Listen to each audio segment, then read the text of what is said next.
lebih tahu yang terbaik bagiku. Kau lebih sanggup pulihkan hidupku. Ku berserah, ku percaya, hanya Yesus penolong yang setia.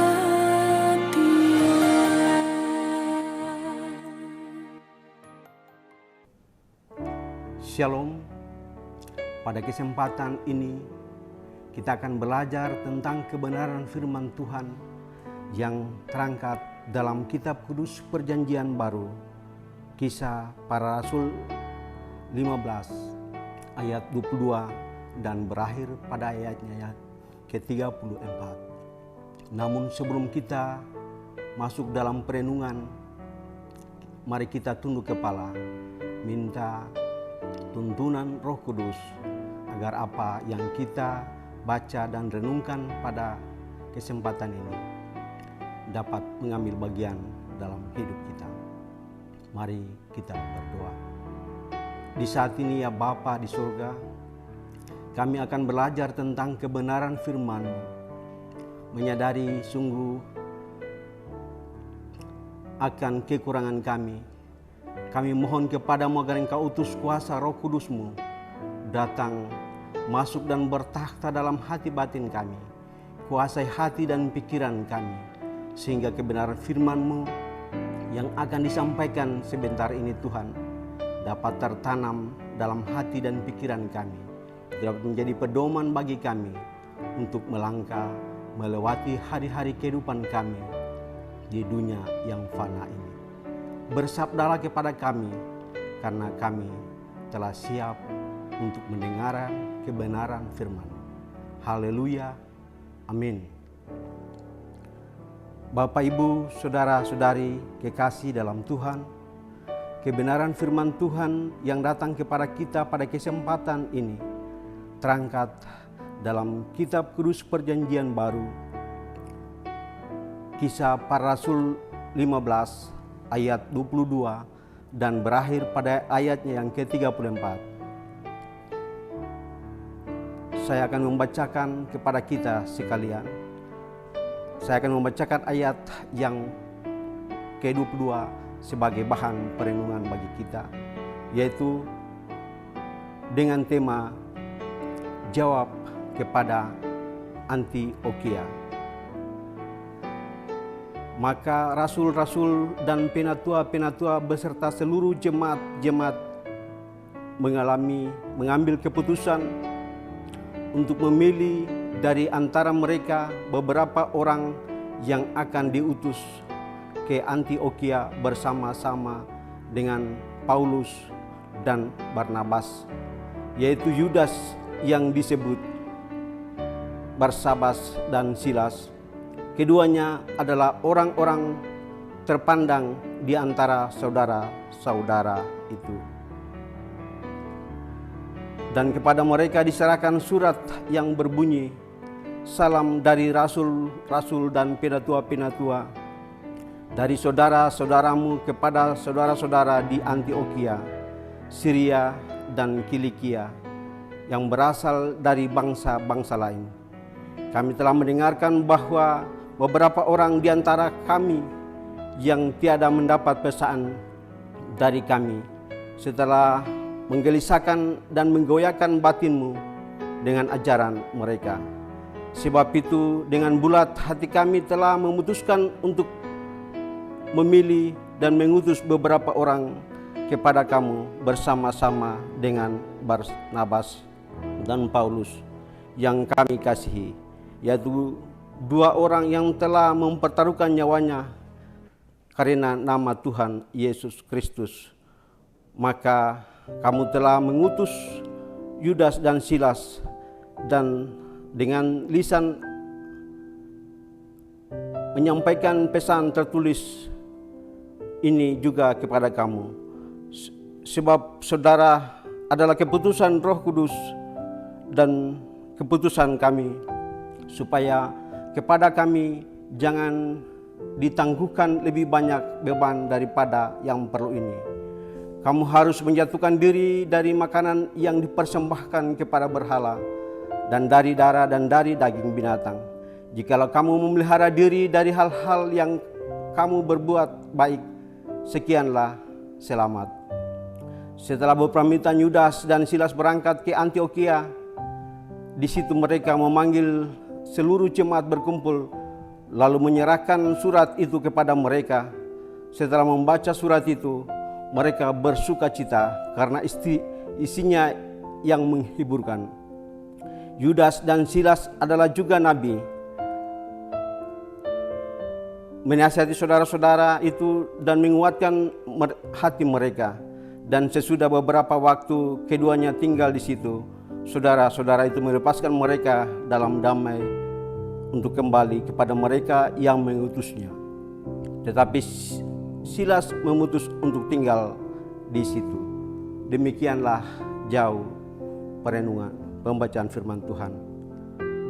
Bapak, Ibu, Saudara, pemirsa dimanapun Anda berada, itulah penilaian seorang tokoh Kristen tentang surat yang dibuat oleh Rasul Paulus di Yerusalem kepada jemaat-jemaat non-Yahudi di luar Yerusalem. Oleh itu tidaklah heran bila akhirnya jemaat-jemaat itu mendapat berkat dari surat tersebut. Itu juga merupakan kunci sukses dalam pengimplementasian keputusan pertemuan di Yerusalem. Para pemimpin sering menganggap bahwa setelah kesepakatan dibuat, maka selanjutnya adalah tugas bawahan untuk melaksanakannya. Padahal untuk memahami suatu keputusan tidaklah mudah. Mereka harus menafsirkan dan menjabarkan sendiri ke dalam bentuk-bentuk yang lebih praktis. Itulah sebabnya di tingkat bawahan kesalahpahaman dan konflik sering terjadi. Rasul Paulus agaknya memahami hal ini. Karena itu mereka mengambil sebagai langkah untuk menjamin suksesnya pengimplementasian kesepakatan Yerusalem agar kesatuan Kristen tidak hanya terjadi di kalangan para rasul, namun juga seluruh Kristen dimanapun mereka berada. Mereka harus memberikan informasi yang jelas tentang tuntas kepada jemaat-jemaat tentang keputusan Yerusalem secara tertulis dan lisan melalui orang-orang yang berkualitas untuk menjamin kesalihan dan keobjektivitas informasi. Kemudian mereka menegaskan posisi mereka tentang arti sunat. Bapak, Ibu, Saudara-saudari kekasih dalam Tuhan, penegasan ini penting bagi umat Kristen di Antiokhia sebagai suatu konfirmasi dan peneguhan atas doktrin yang sudah mereka yakini selama ini.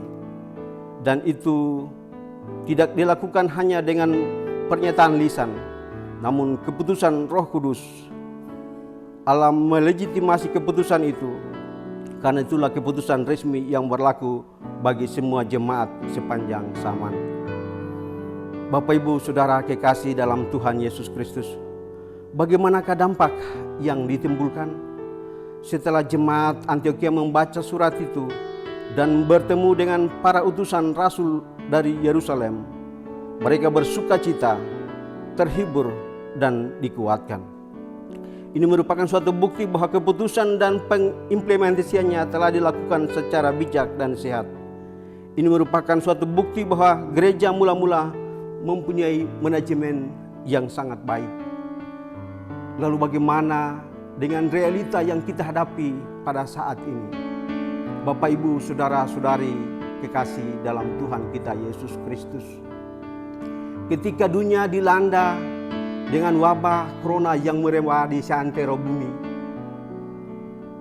banyak di antara pemerintah-pemerintah yang membuat keputusan. Mereka bersepakat untuk mengambil langkah-langkah untuk menyelamatkan warga negaranya.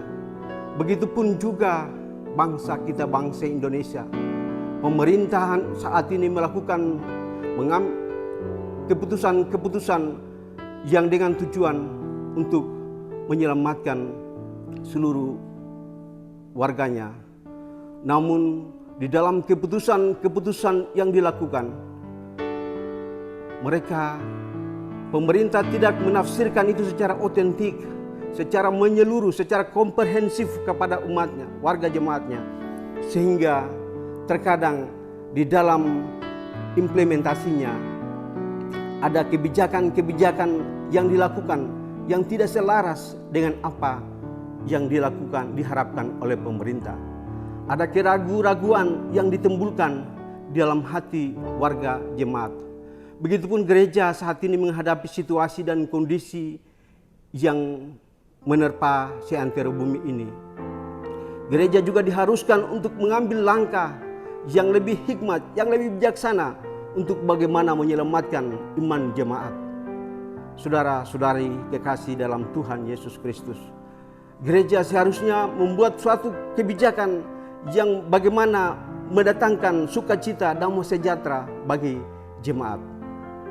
Oleh sebab itu, saudara-saudari kekasih dalam Tuhan Yesus Kristus, ini adalah saatnya yang penting. Ketika kita mengandalkan Tuhan dalam hidup ini, ketika kita mendapat hikmat dan kebijaksanaan yang bersumber daripada Tuhan Yesus Kristus saja, maka kebijakan-kebijakan yang dibuat itu akan mendatangkan kebahagiaan, sukacita, dan damai sejahtera bagi seluruh warga jemaat. Demikianlah renungan singkat yang kami sampaikan bagi kita pada kesempatan ini. Biarlah renungan singkat ini dapat mengambil bagian dalam hati sanubari Bapak Ibu Saudara pemirsa dimanapun Anda berada. Amin. Bapak Ibu Saudara kekasih dalam Tuhan Yesus Kristus, kita akan masuk dalam doa penutup. Oleh sebab itu marilah kita satukan hati dan pikiran kita dan kita berdoa. Terima kasih ya Tuhan Yesus yang baik atas kebenaran firman-Mu yang telah disampaikan pada kesempatan sore hari ini. Hamba sebagai manusia biasa yang penuh dengan kelemahan dan keterbatasan, hamba tidak mampu untuk menjabarkan itu secara detail kepada jemaat dan pemirsa sekalian.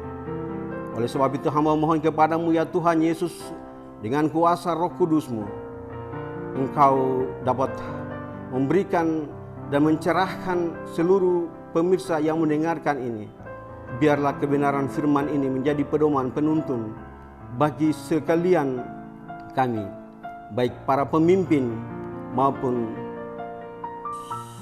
jemaat-Mu, sehingga apapun yang kami lakukan ya Tuhan Yesus, kebijakan-kebijakan yang dilakukan oleh pemerintah itu dapat dilakukan, dapat ditaati oleh seluruh warga jemaat teristimewa gereja Tuhan yang ada di tanah ini.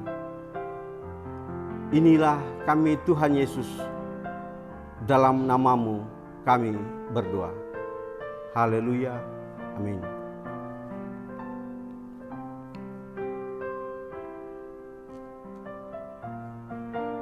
Bapak Ibu, para pemirsa dimanapun Anda berada, demikianlah renungan kita.